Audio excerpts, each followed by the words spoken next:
दूसरी बात ये है कि आपने अभी जिक्र किया मेरे पे एलिगेशन का, वो क्या?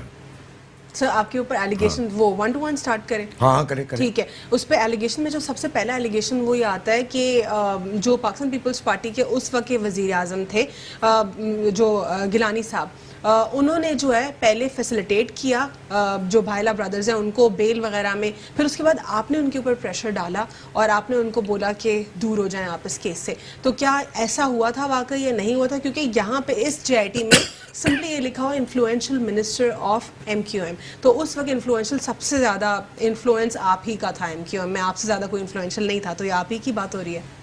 देखिए पहली बात ये जी कि इसका फ़ायदा तो आप मुझे देना कि उन्होंने मेरा नाम नहीं लिखा। जब वो सबके नाम लिख रहे हैं तो मेरे नाम में लिख रहे हैं, चलिए मतलब है उसको हम खुशगुमानी में ले लेते हैं, बदगुमानी में क्यों लें।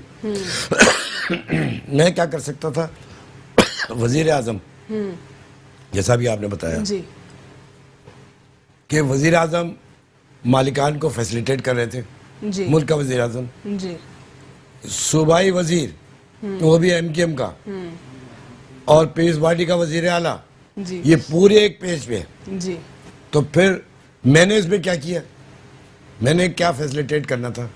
यानी कि आप उनको भायला ब्रदर्स को बेल ना दिलवाएं और इनको जो है इस पे हेल्प आउट ना करें। हद हो गई, मैं अपनी बेलें ले लेके 8 साल से घूम रहा हूँ अदालतों में। अच्छा, छोटी अदालत हो या बड़ी अदालत नहीं हो, उस वक्त की बात है सर। उस वक्त भी तो मुकदमा थे ना। मतलब मैं कैसे, मैंने तो तीसरे दिन इस्तीफा ही दे के बाहर आ गया था एहतजाजन, ठीक, जिम्मेदारी नहीं थी मेरी, मैं एहतजाजन इस्तीफा दे के बाहर।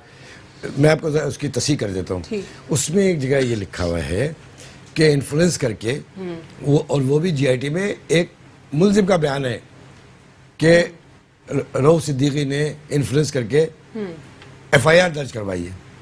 नहीं ये भी है ये दो ऐसे इसमें क्या? मैं डिटेल इसमें हाँ ठीक है, अगर पढ़ती हूँ ना पूरी, मैंने JIT पढ़ी है जी। इस कंप्लीट में एक तो यही पॉइंट है आपका जो अभी आपने थे, दूसरा पॉइंट मैं आपसे डिस्कस करती जिसके ऊपर पाकिस्तान पीपल्स पार्टी से बात ही नहीं होती, यही कि भायला ब्रदर्स को उन्होंने बेल वगैरह में हेल्प आउट करने की कोशिश की, फिर आपने इन्फ्लुएंस डाला और फिर बैक ऑफ, और येस एक और पॉइंट फिर उसके बाद जो है जो अब इस पर जो है ये क्लैरिटी नहीं है, लेकिन बस इतना लिखा हुआ है कि पाकिस्तान पीपल्स पार्टी से उस जमात से जिसका वजीर आजम था, ये लिखा हुआ है। फिर उन्होंने पैसे लेके खामोश हुआ, यानी कि पाकिस्तान पीपल्स पार्टी क्वेश्चनेबल है यहाँ पर। किसने पैसे लिए? क्या वो गिलानी साहब ने लिए या फिर पीपल्स पार्टी से किसी और ने लिए कि बस ठीक है अब हम मजीद इनको एंटरटेन नहीं करेंगे, ये केस जो है यहाँ पे इसको कुछ किसी तरह मैं बहुत आपको अप्रिशिएट कर रहा हूँ जी। इतनी जुजियात के साथ आपने याद रखा हुआ है और वाकई सही रखा हुआ है जी। बिल्कुल, मैं बहुत अप्रिशिएट कर रहा हूँ कि मैं इस वक्त किसी पढ़े लिखे से बात कर रहा हूँ, वरना लोग तो बगैर JIT पढ़े धवाधव सवालात करते हैं। पहले इस पे आ जाइए। देखिए इस पर ये जो बताया ना कि जब वजीर आजम हैं ये हैं, मैं अदालतों में कहा उनको फैसले, उन्होंने अदालत ने, हाई कोर्ट ने उनको बेल ग्रांट कर दी और मैंने मनसूख करा दी। ला हौल वला कुव्वत इल्ला बिल्लाह, गलत चीज़। या तो फिर बताओ कि कौन जस्टिस था। फिर एक रिपोर्ट आई थी जस्टिस कुर्बान अली की, ठीक, तो वो भी मैंने नहीं बनाई, ठीक, और मैं वजीर दाखिला भी नहीं था अदालत के अंदर। अब आप सारी बातें छोड़ दीजिए, ठीक,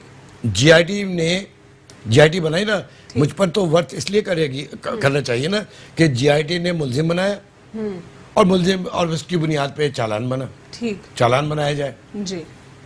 तो JIT ने तो एक दफा भी मुझे नहीं बुलाया, ठीक। सर अब आ जाते हैं इसके, आगे चलिए। ठीक, JIT ने मुझे एक दफा भी नहीं बुलाया, ठीक है। लोग कहते हैं कि आज JIT में आपका नाम है, तो मैंने कहा उन 7 अफसरों का भी नाम है JIT ने किया था, तो इसका मतलब ये है कि वो भी मुलजिम हो गए। एक बात। दूसरी बात ये थी कि अदालत की बात अब करते हैं। अदालत में वो SHOs आए जिन्होंने कलमा पढ़ के कसम खाई और उन्होंने बताया कि हम 12 घंटे तक फैक्ट्री पे थे, आग लगी थी, जब आग बुझी तो आने के साथ ही हमने FIR काटी और हकाम बाला जो SP और इन सब जगह वो दिखाई गई और कही उसमें मेरा कोई नाम नहीं था। तीसरे दिन तो मैं तो इस्तीफा दे के बाहर निकल आया कि अब तो ये इल्ज़ाम भी नहीं लगा सकते कि मैं किसी को कुछ बोल सकता था। खैर, और वो भी आग लगाने में मेरा जिक्र कहीं भी नहीं था इन दोनों JITs में। ठीक, सिर्फ ये था कि ये एक कहानी है। JIT क्या है? आपने आपको बुलाया, आपने जो कहा, इन्वेस्टिगेशन इंटेरोगेशन जो आपने कहा वो उन्होंने लिख दिया जी। ये सब मेरे बगैर मुकदमा चल रहा था। 2012 से लेकर 2017 में एक ड्रामाई मोड़ आया। ठीक। मैं सऊदी अरब में था तो रहमान भोला का एक बयान आया। ठीक। उस बयान में एक चुटकुला था, एक लाइनर, ठीक, कि मैंने सुना है कि मालिकान से केस को खत्म कराने के लिए ठीक, रऊफ सिद्दीकी और हम्माद सिद्दीकी ने 4 करोड़ या 5 करोड़ रुपए लिए। मैंने सुना है, तो इसमें मुकदमा भी नहीं बनता है, मेरे में मुकदमा भी नहीं था। ठीक।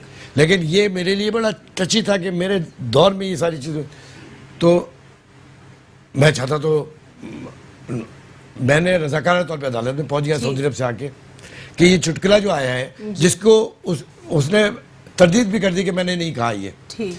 अदालत में भी ये बात आई। अदालत, अच्छा ये 4 करोड़ 5 करोड़ किसे